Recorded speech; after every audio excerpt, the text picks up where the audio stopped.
Thank you for tuning in to the latest edition of the 12 Kyle podcast. Whether you're listening during your commute, while working out, or just relaxing at home, we appreciate you. Every download, every listen, and every subscription means a lot. Up next, the 12 Kyle podcast. Ladies and gentlemen, thank you for listening. Thank you for downloading. And thank you for subscribing to the latest edition of the 12 Kyle podcast. I am your boy, 12 Kyle. Man, check this out. On this episode, what I'm going to talk about is marriage. More specifically, there are some things that you probably should know before you get married. As many of you know, or maybe you don't know, this year in September, I will be celebrating 25 years of marriage. While I say that not for any type of applause or pats on the back, I will say that it is very hard, but also very rewarding as well, as I always say. And I've enjoyed these 25 years. But I never want to come on and speak like I'm an authority, because my path was just my path. It doesn't work necessarily for everybody. But the thing that I want to convey is just some of the things that you should think about. And as you can see, if you're watching on YouTube, thank you for watching. I have a guest. Today's guest is a stranger to you, but not a stranger to me. Me and this young lady go back. I want to say we started being friends back when I was in the 9th grade and she was in the 10th grade. We were at Wilson High School in Florence, South Carolina. This is one of my best friends. We literally grew up together. She is a actress. She is a hustler. She's an entrepreneur. She also is a fellow podcaster. Her podcast appears on Facebook. It's called Words Between the Sheets. Ladies and gentlemen, welcoming in to the 12 Kyle podcast for the first time ever, my homegirl, Marie. Marie, what up? Child, about time. You put me on your podcast after 35 years, so go ahead. This is how we start, man. After I give you that intro. I know that was thank you. Thank you. That was a wonderful intro. Listen, I mean, we do go back, and you did, kind of harass me about the podcast, but I told you before, the offer stood. You had a open offer. You so busy, man. I'm glad you had time for your boy. Don't play me. I mean, last time I checked, you was on a movie set. I mean, that's the last time I asked you to be on the podcast. The next thing I know, you're in some TV show with Sanaa Lathan. I'm like, okay, wow, must be nice. But welcome. Thank you for coming on. Thank you. I appreciate it. So, I got you on. We're going to talk a little bit about marriage and some of the things that people should know going into marriage. Full disclosure, my friend Marie here has been married. Not once, but twice. And she is now divorced, not single, not looking to mingle, correct? Correct. So she's spoken for, but she has a very interesting perspective on marriage, as I do, as so do I. And so we're going to talk about that a little bit. So before we get started, Marie, I guess I want to start with people, getting married. And you can feel free to, divulge as much or as little of your experiences as you'd like. When I think about marriage, the first thing I think about is like counseling. When people go for the pre-marriage counseling, couple of questions. One, did you have the pre-marriage counseling with like a marriage counselor or a pastor or someone like that? And then two, what do you think is that a positive or negative, is something that people should do? I think it is what people should do. Like my first marriage, my ex-husband was from Senegal and he was Muslim. So that was sort of tricky because he didn't believe in going into a church, far less talking to a pastor. We did have a meeting with the pastor that married us. And he, it was like you couldn't say Jesus and all that stuff in the vows.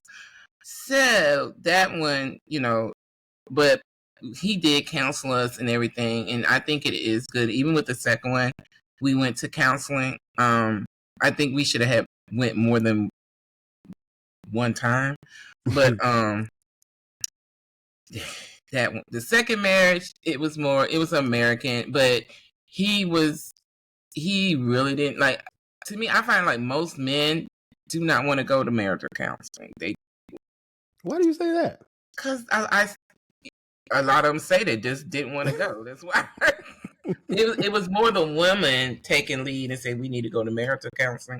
I think if we would have went to more sessions, we may still be married. Not because clearly, with me being divorced, neither one of them listened to what the pastor said. So, well, I have a question. I mean, like a marriage is 50-50. So yeah, I know. Okay, so you can't blame. I'm not blaming the divorce or anything. I'm just saying I felt like we needed to go more than one or two sessions.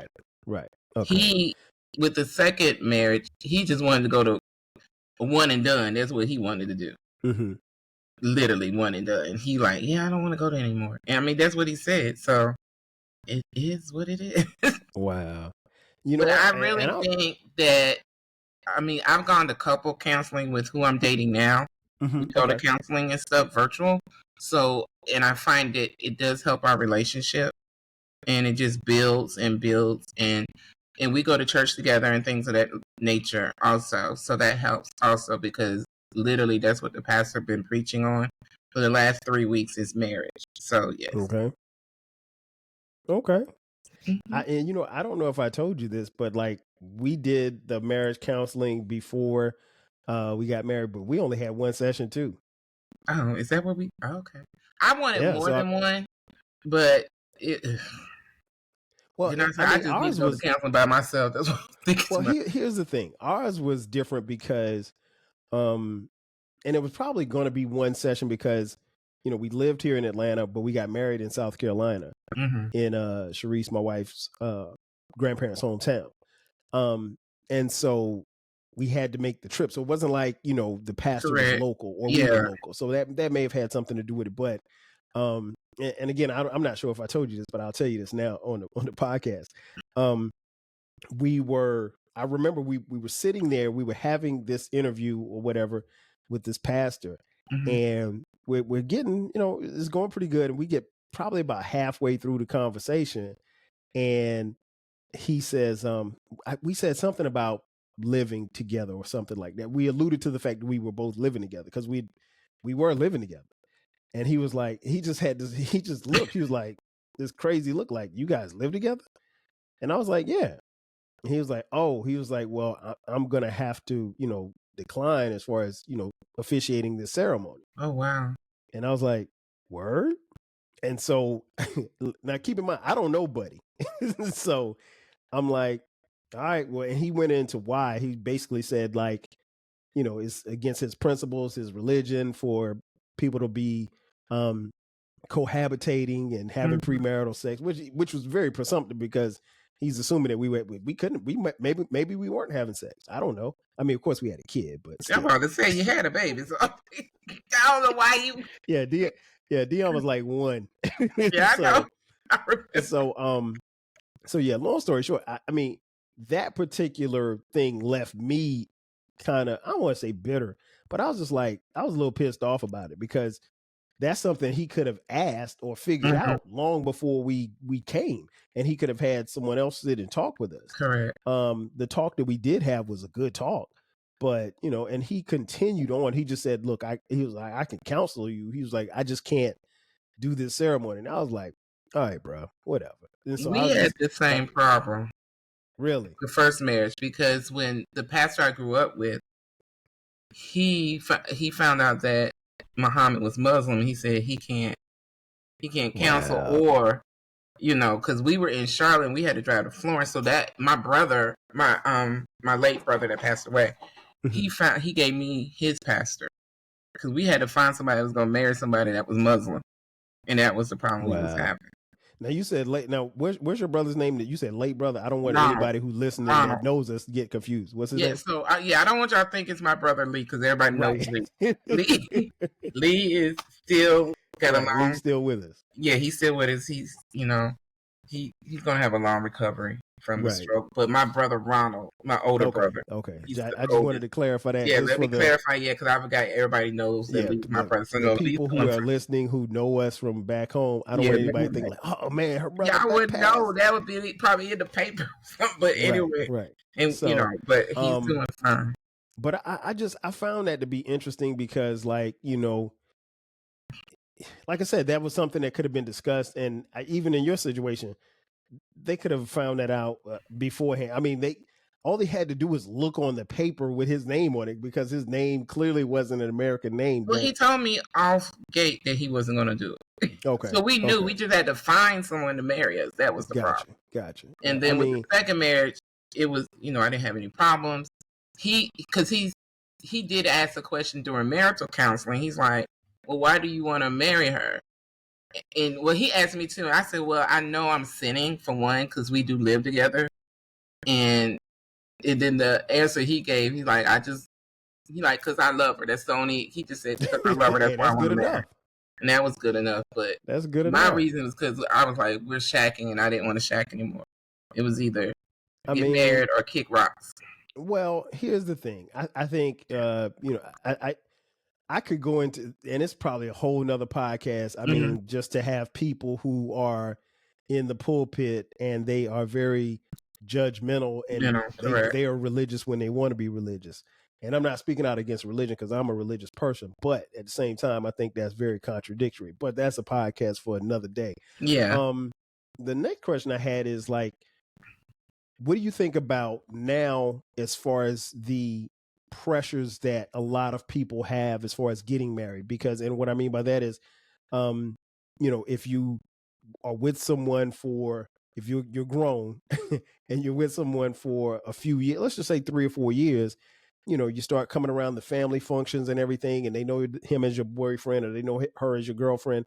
And the family's like, hey, well, when are you guys getting married? I mean, that seems like a question that always pops up at the family functions. And then, little pressures and stuff from your friends. And then also, what you can see around you as far as like social media and things of that nature.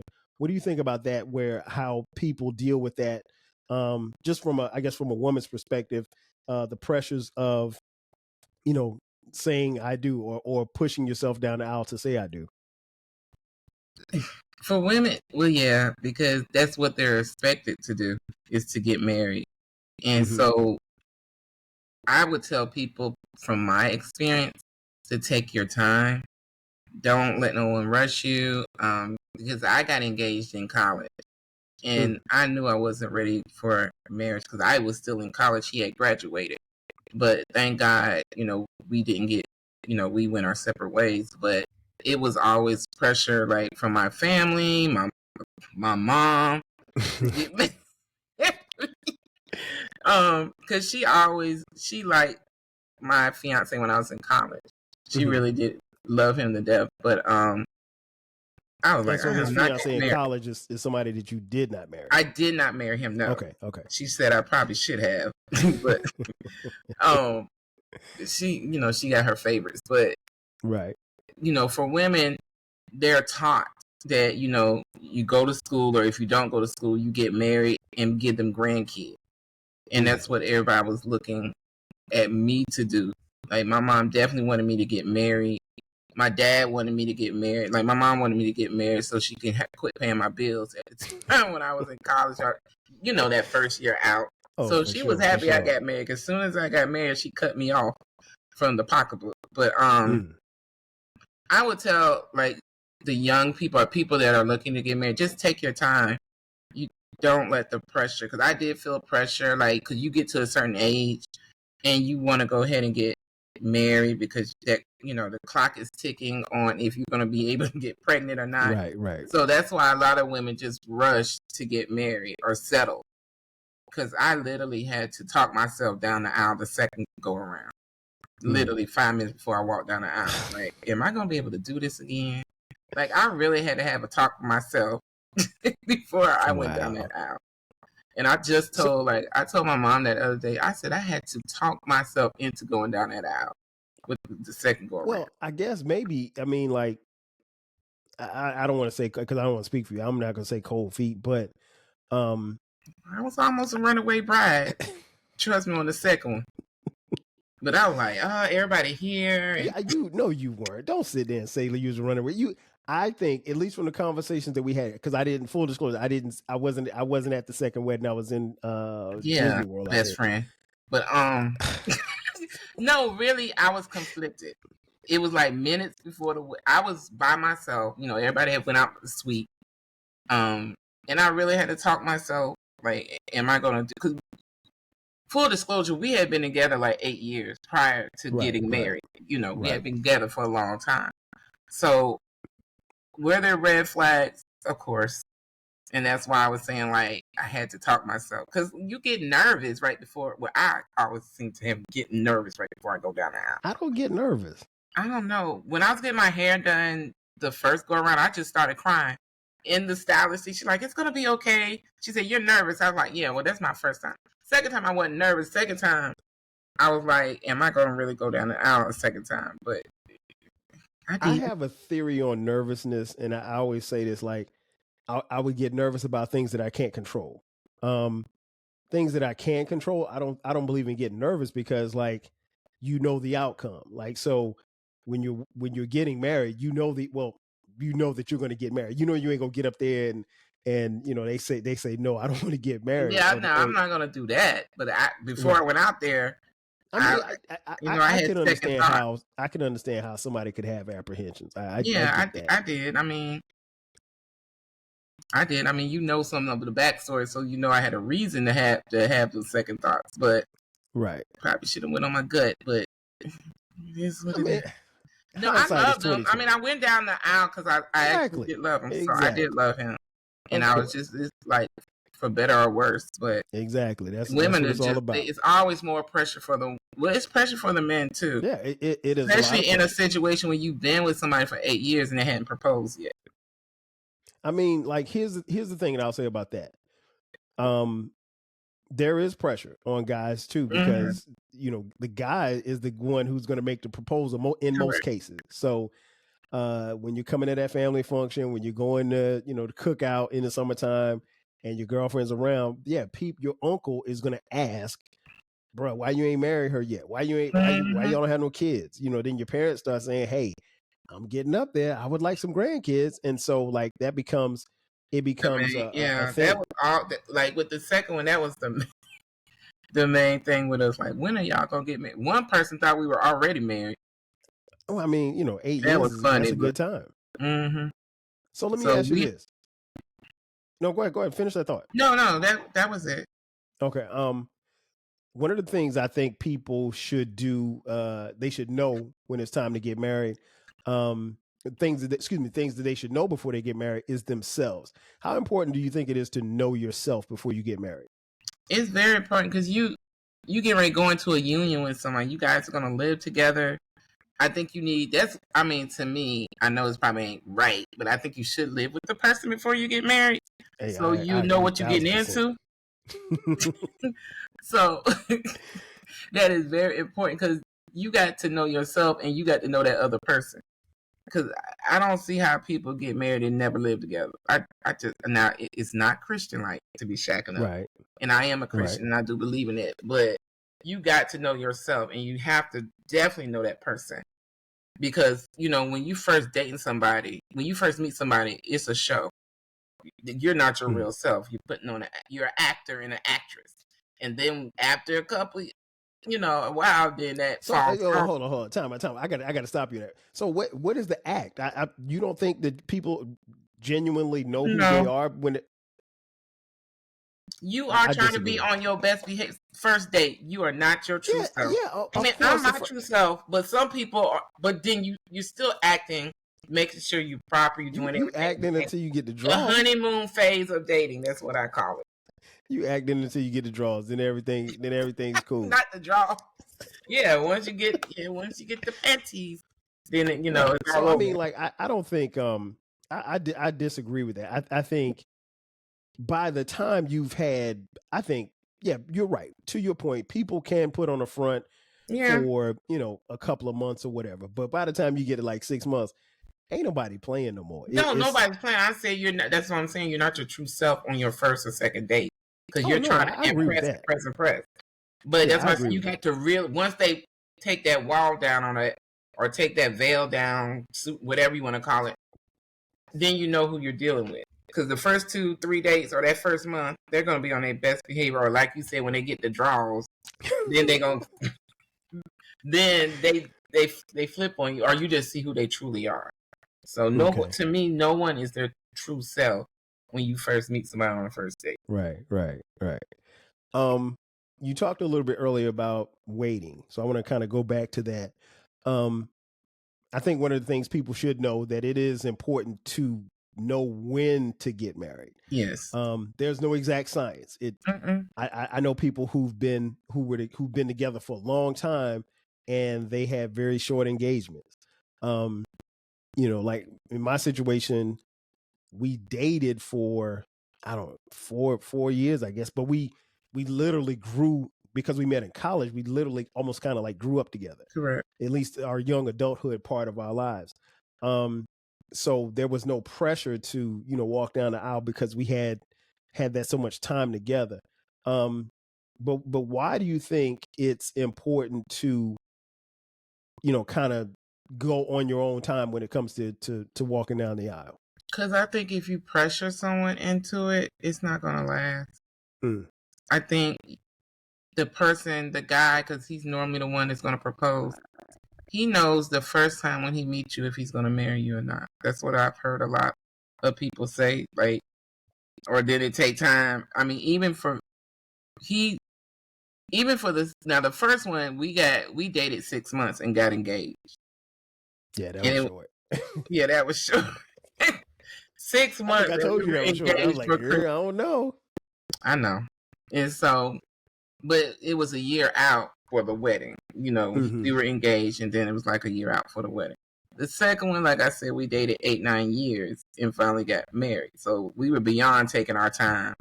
When I really wanted to take my time, but then I was at the point like every time he do something special, I'm thinking he's getting ready to propose, and he's not.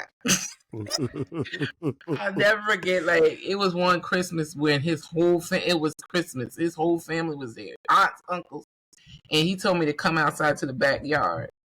I looked behind me, his mom, aunt, all them in the window, because they're thinking that he was getting ready to propose. Right. He said, "I got your gift out here." So I was like, "Oh, he's about." I had tears coming out my eyes because I said, "This is it. This is it." He literally opened his mom's Jeep and had a desk in there. I was like, "What?" And he said he saw everybody looking, and he saw my face. He was trying to rush and get to that truck because it wasn't what it. And it was so embarrassing. Everybody tried to run away from the window when they saw they didn't see what's that's on everybody else. That's not on him. That ain't his fault. Was like, remember I left and went to my uncle's house. He started laughing at me when I told him the story. He said, "You in your feelings." He said, "You in your feelings." I said, "I am." I'll be honest, that's funny. It is funny. I laughed about it now. I laughed later about it. He knew I was God, I was mad. Again, but that's expectations. That to me, I don't think that's on him. That's on everybody else with those expectations. Correct. But that's after 5 years of dating. But again, you have to. I know. I just had an expectation at that point. This is what it was about to be because the way you set me up to go out in that backyard and you knew your family was looking. It don't work like that. I know. I think his mom knew.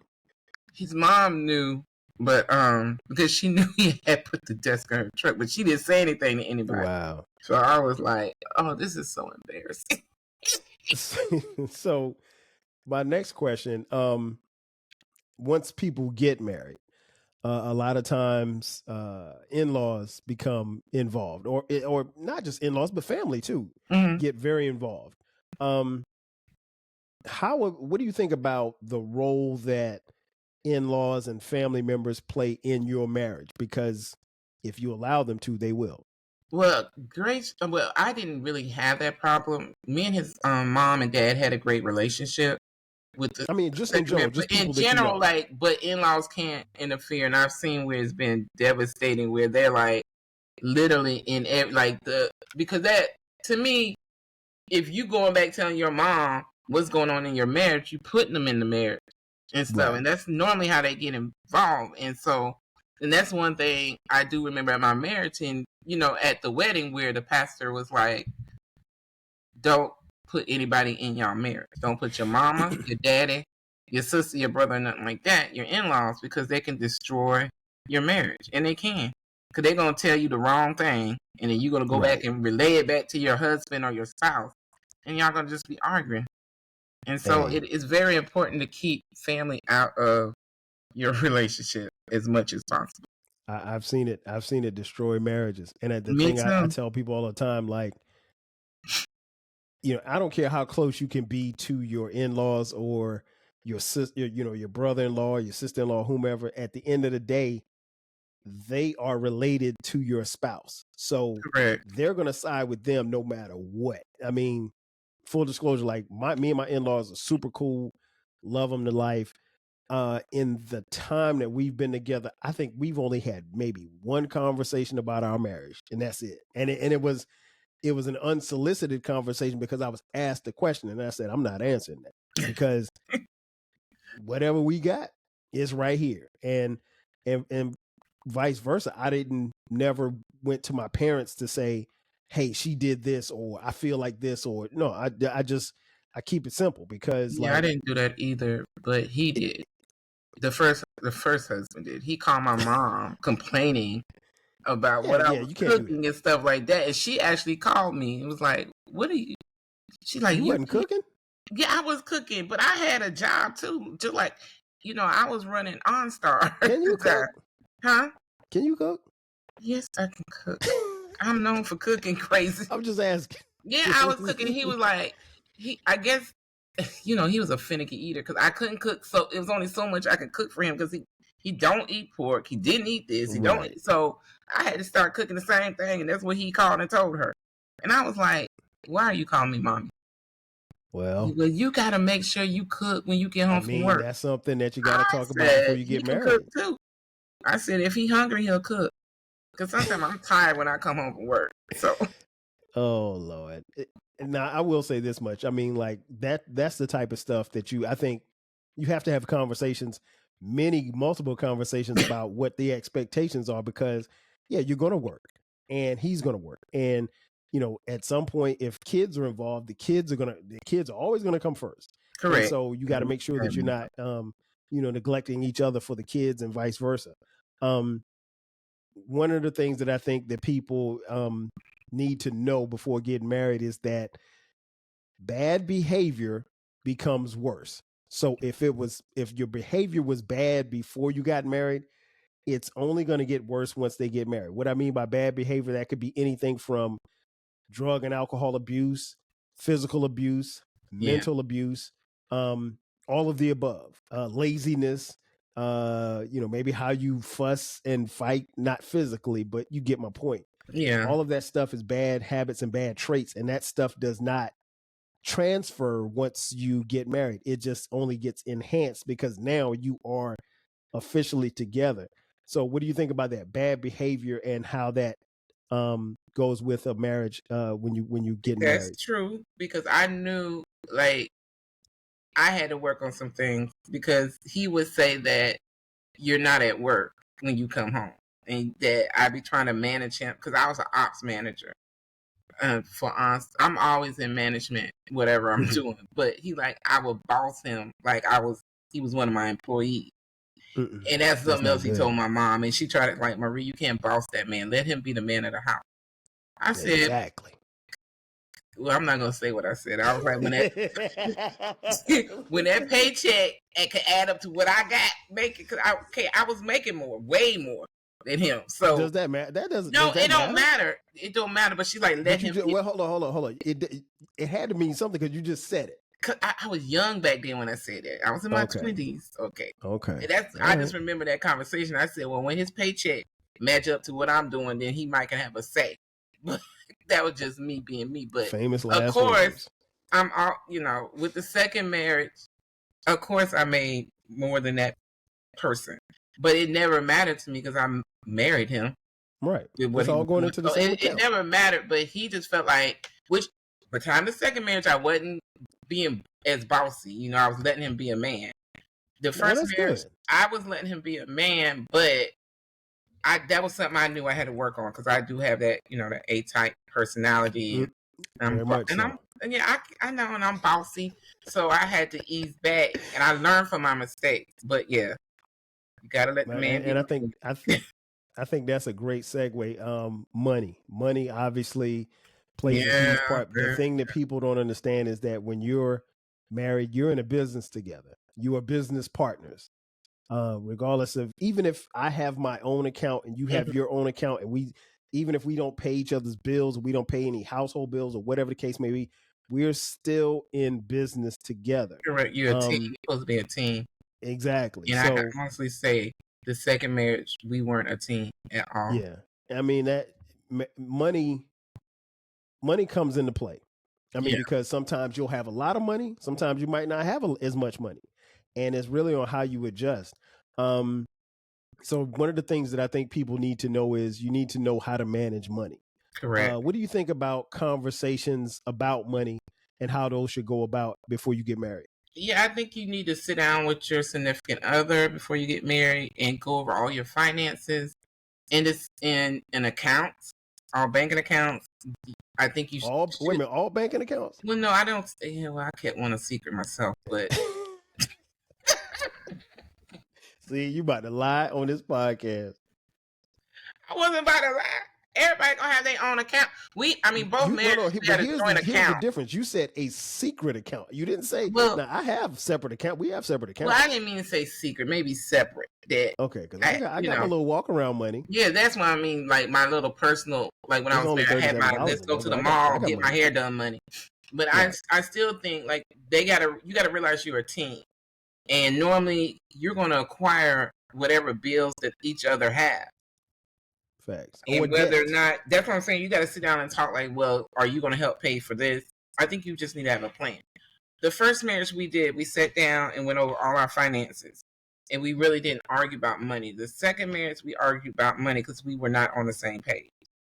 And we could not get on the same page to save our lives, even though I was trying to get us on the same page, or he was, but it wasn't, he didn't think of us as a team. And that was and I kept trying to tell him like we're supposed to be a team, and so we could get a house. We're gonna have to be a team. We can't just want to do our own thing. Like if you didn't have a car payment, and I had a car payment, you needed.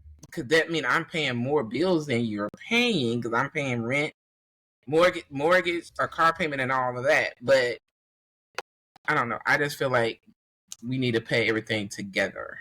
Okay, so am I supposed to pay your car bill? If I don't have a car payment? If we both paying, I'm not saying you had to pay. It would be helpful to pay. What? So you sitting here with all this money, and then I'm struggling because I'm paying more bills than you're paying. Hold up. Time out, Marie. No, it ain't There's no reason for you to be struggling because here's the thing. If you were paying a car note, let's just say 2 years before I was paying it for him. Okay, so that's the point. He didn't have a car note. That's an even big. So here's the thing: if you have if you had and we're not going to talk about your marriage. I'm just going to give you in general. I'm just saying in general. If a woman is paying her car note for 2 years, and I get with her, and I don't have a car note, why should I be expected to pay her car note just because we're married? No, not just pay it by yourself. Pay it together. If we're trying to get a house.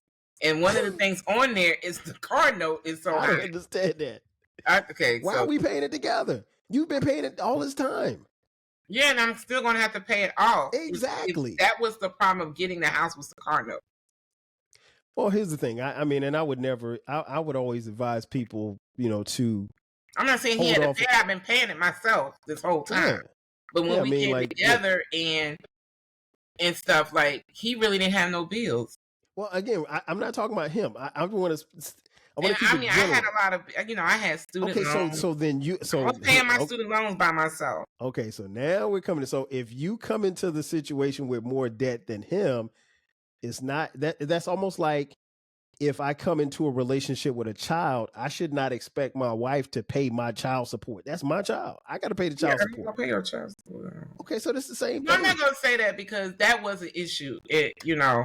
With him that I didn't want to pay. No. But okay, well, I'm saying in general. I've had a lot of people say, well, they'll ask me like, well, should I help him pay his child support? I mean, No. I've had a lot of girlfriends ask me that.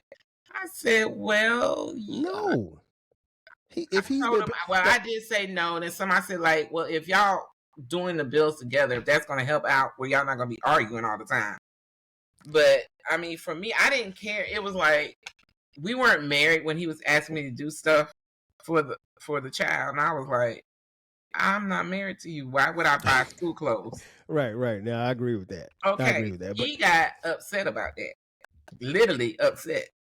I was like, I'm buying clothes for my niece, and you can go buy clothes for your child. Yeah, I mean, like, taking care of kids. I mean, kids are beautiful first and foremost. Correct. If you want to do that, that's cool, but I don't think that should be an expectation. Yeah, like I said, somebody's child support. Yeah. If you bring a child, if I'm in a relationship, I mean, I bring a child into this relationship, and we're in a relationship together, and it's not our child. No, I'm not going to expect you to pay. Now, it'd be different if I got behind on child support and they're threatening to lock me up or something like that. But help you, and those are conversations that I think you have to have, as far as, like you said, it's got to be multiple conversations about debt, how we're going to manage the debt, and then how we're going to plan for our financial future. And I think that's where, myself included, a lot of people slipped up at, particularly early in marriage, where you're not talking about your financial future. Right. If let's just say you get a bonus at work and your bonus is 10 grand and you want to take the 10 grand and go to Cancun, you could take that 10 grand and stack that and put it in you can put it over here for a rainy day. Because the thing I always say about finances and money, you should prepare for a rainy day, because one day it's going to rain. One day it's just going to be severe thunderstorms, and then one day it's going to be a full Category 5 hurricane, and you got to be able to, maintain. So I want to go back to something that I didn't mention earlier. In engagements, obviously, guys propose, or sometimes women propose, which is different. But when it comes to spending money on a wedding, not to count anybody's pockets, but do you think that there should be a max or basically some type of limitation on what someone should spend for a wedding? Yeah. Now, see, the first wedding, of course, my mom went out. I had her purse string, so I didn't have to worry about paying for anything. The second marriage, she said, you're on your own. And he did give me a budget, and I stayed within that budget. Okay. The first wedding was over, that was in the early 2000s. So that was like $23,000 that we spent on the first wedding. Yeah. Wow. Yeah, you came to the reception. Because I couldn't make it to the wedding. I know, the whole rainstorm. Listen. Yeah, I don't know if it was a sign. That's why I said it myself. But I was crying so bad because we were supposed to have an outside wedding and we ended up having it in the mansion. Listen, and I told you, I didn't think that was a good idea to have an outside wedding in July. It's because the whole church thing with him. Well, I get it now, but so y'all, for those of you listening, Marie had her first marriage. She had a wedding outside, and literally, like maybe an hour or so before the wedding's about to start, it comes down. I mean, like when I tell you it was coming, the rain was coming down so hard. Like I was driving in my car. I could not see beyond the hood. That's how bad it was coming down. Like everybody was pulled off to the side of the road with the flashing hazards on.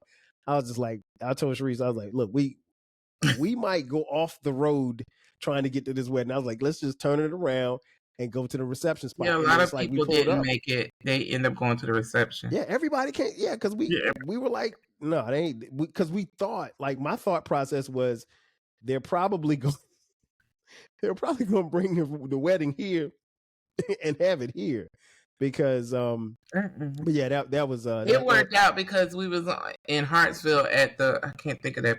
It was a plantation, like some garden or something like that. Yeah, right? it was the gardens, but it had a mansion. It was like an old plantation. I hate to say that I got married at a plantation, but it had a mansion, and they didn't have the air going because it was going to be outside. So in the wedding pictures, you could see the sweat on like all the guys' forehead. It was so hot in there. But we ended up working because it stopped raining right when the wedding would start, but we didn't want to go outside and get like our dresses. I was Right. crying. My cousin was like, "Please quit crying. We keep redoing your makeup." Well, I mean, you couldn't help it because Yeah. like you're getting ready for the one of the biggest days of your lives, and it's pouring down rain like Correct. In the second marriage, I was able to have the church wedding I wanted to have, but I was on a budget, and that wedding, I can't believe it was like $8,000. It looked like a $20-something thousand wedding, but it was $8,000. It looked nice on YouTube. Huh? It looked nice on not YouTube. I'm sorry, Facebook. It was really nice, and I was able to do it for $8,000. I don't know how much we spent. Well, I didn't pay anything, but and we got married in 2000, so I can't. I don't know. Yeah, because we got married right behind each other, so yeah. Did you come to my wedding? Don't play me. You don't play me about your wedding. You know I was there. Because y'all, I had a hat on. Oh yeah, you had that big the big hat. Yeah, I remember Miss Graham and my mom was showing sombrero or something, right? It wasn't no darn sombrero. You try to be funny. Okay, so let me get back to the podcast. Yeah, get back to so I to answer the question, I think the idea of spending an exorbitant amount of money is kind of wild. But I mean, I don't want to count anybody's pockets, but I think like you just mentioned, as far as like the debt of a car note, I think that debt can affect whether or not you buy your dream house or the house that you want to buy. Same goes for a wedding, the money that you put into a wedding. And again, I'm not trying to count anybody's pockets or tell anybody what they should spend, because would be spending like $100 to $200 to $1 million. I mean, if you can afford it, that's cool. Yeah, that's cool, but that's just crazy. I don't know. You gotta live afterwards.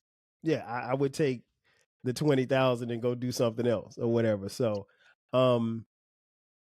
I think those are some things that people need to know before they get married.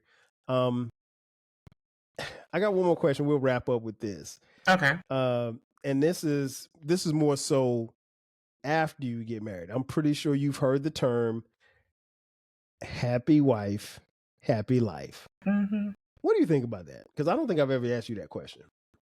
I believe if your of course, happy wife, happy life, because you want to make sure. Well, both of you guys need to be happy. Thank you. Yeah, I don't think it should just be happy wife, happy life. Your husband need to be happy too, because that because I always said she just can't be happy. Both of you guys got to be happy, or it's not going to work. Because if I'm miserable, then you're going to be miserable, because I'm going to make you miserable if I'm miserable. So, because misery love company. Facts. Okay. I agree. I always say, like, we control our own happiness. Your spouse or your girlfriend or your fiance, whomever, they assist in your happiness. Because you could be dealing with someone who isn't happy with what they see when they look in the mirror. So there's nothing you can do if that's the case.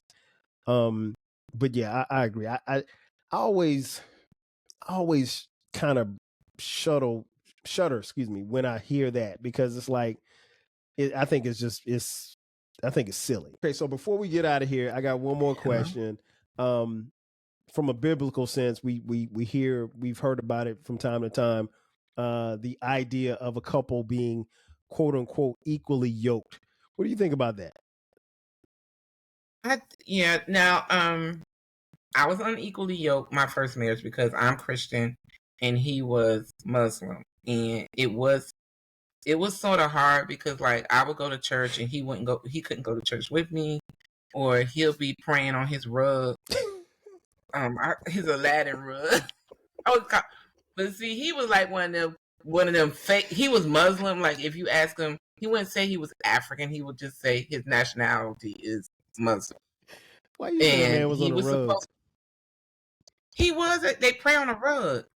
He had his own little rug that he would roll out. The way you said it just made it sound like he just grabbed some little $5 rug from Walmart. No, I mean it's their praying rug. I don't know what it was a nice little. I used to call it Aladdin. Okay, go ahead. I'm sorry. And he didn't pray as much as he was supposed to pray anyway till his mom came to visit. And then he praying 7 times a day, and she had me dress up like I was from the motherland when she was here. I do believe in that you need to be equally yoked because it will cause problems. Way back then, someone had us do an interview about that too. And I talked about it several years ago about being unequally yoked and the problems. You're a Christian and he's a Muslim, and it just causes problems in the marriage. So I do believe you need to be equally yoked. That's something I don't firmly believe in because I went through it.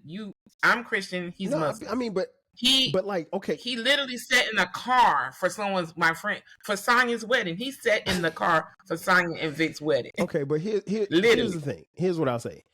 I don't think that's a thing because like that means like you gotta be very, very similar and like as one. And I don't think that you can be as one until you get married. And I don't think like your person that I always thought unequally yoked to me is like define it. To me, that's what it was defined as. You're not in the same religion. Oh, that's what unequally yoked is. That is basically because that's why the pastor he wouldn't marry us. He wouldn't marry because he said we're unequally yoked. Yeah, but there are people who are Christians who are by that definition unequally yoked because they may because they go to church. Does that make them? Well, I mean that's a whole other story. So, but anyway, yeah, that's like get into unequally yoked is about different religions and different beliefs. I just think like people are people, and I think we can kind of complicate things probably more than we probably should. But like I said, I think you have to. Marriage is something that obviously takes a lot of work, takes a lot of patience, takes a lot of love. But it's constant. It's constant work. It's work when you don't even think you're working. When you're asleep, you're still working towards your marriage. That being said, I think you got to be on the same page as far as like what you want, and that can change because sometimes you may wake up and say, hey, I'm 35 years old and I want to be a rapper. I want to quit my job at the plant and I want to become the wingtip rapper. You having a midlife crisis. So, I mean, like, so it's different things that happen. But I'll say this, I think, I get what you're saying as far as religion is concerned. I just think like sometimes people beat people over the heads about it. And I think that's a little bit unfair because you're asking two people who come from vastly different backgrounds who come together in this union and they're trying to make it work. And you're saying you have to be almost damn near perfect. And that's not, we're imperfect people. I mean, I'm as great as I am. I'm not perfect. Oh, geez. No, you're not, Cal. I know you think you are, but you're not. I don't think that I am. I know I'm not perfect. I'm right 97% of the time, but I'm wrong 3% of the time. On that note, okay. Listen, this has been a pleasure. It's been a long time coming. Marie, I know your podcast is on hiatus, but before you get out of here, tell folks where they can find you, where they can find your podcast. You can find my podcast on iHeartRadio. When it comes back, it will be on YouTube and Facebook Live. And I normally upload it to I can't think of what's the green one? Spotify. Spotify. The green one. Yeah, that's normally I couldn't think of Spotify for that. I upload it to Spotify the next day. So hopefully we're coming back in July, and it's going to be Words Between the Sheet. It is adult content. Now, when you say adult content, what y'all talking about? Sex. Oh. And we talk about sex, relationship, the culture, and things. But we could talk about sex and marriage on this podcast, but we didn't. But sex is a part of marriage, folks. Yeah, that's yeah. To stay married, you better. That's a big part of marriage. Sex, yeah. Okay. So, well, listen. Like I told you before, you have an open invitation. Me and you go back like fat crayons and car seats. We literally go back to high school. So yeah, we go back to high school. I don't know, when next time you come to Atlanta, I mean 4th of July. I'm not gonna hold my breath, but I just told you. But we already talked about that. So we already talked about it. So I mean, whatever. But anyway, but no, I see all your South Carolina State. I don't see my plaque up there that I had got you, that beautiful plaque I got you for Christmas one year. It's over there on the wall. Oh, okay. You need to have it right there. I got my jerseys back there. Oh, that don't mean nothing. Stop it. Well, like I said, you're more than welcome to come back anytime. You have a very interesting podcast, and as you guys can tell, we kid all the time. This is us 24/7. Normal for us. Yeah. But yeah, I definitely want to thank you guys for coming through. This is going to do it for us. For those of you watching on YouTube, thank you for watching. Remember, the 12 Kyle podcast drops every Thursday and every Sunday at midnight. You can follow us and find us on all streaming platforms, including the green one, Spotify. We're also on YouTube as well. You can follow me on social media, 12 Kyle podcast across the board. We also have a new baby. The new baby is called the Rap Soul Podcast. The Rap Soul Podcast drops every Monday and every Friday at midnight. From time to time, we drop bonus episodes, but mostly it's Mondays and Fridays. The Rap Soul Podcast is the best music podcast that you've never heard. And I'm going to tell you why, because we talk about hip hop, rap, soul, R&B from the 80s, the 90s, and the 2000s. So you definitely need to check it out. It's also on YouTube as well. And lastly, if you want to contribute to this podcast financially, hit us up on Cash App, $TWELVEKYLE. Also, we have merch. Get yourself, just look in the description box and click the merch link. Get yourself some 12 Kyle podcast gear. We have t-shirts, hoodies, as well as coffee mugs. Marie, you need to get yourself one. A 12 Kyle podcast coffee mug. Give me one for my birthday. For that sweatshirt you never got my mom that you promised her over 20-something years ago. On that note, we're gonna check up out of here. So for my girl Marie, I am your boy 12 Kyle. We'll catch you guys next time. 5,000. Cheer. Thanks again for listening to this episode of the 12 Kyle podcast. If you enjoyed this episode, make sure that you hit the subscribe button and share this podcast with a friend who needs the 12 Kyle podcast in their life. Every listen, every download, and every share helps us grow. Thanks for being a part of the 12 Kyle podcast community. We appreciate your support. We will catch you next time. 5,000.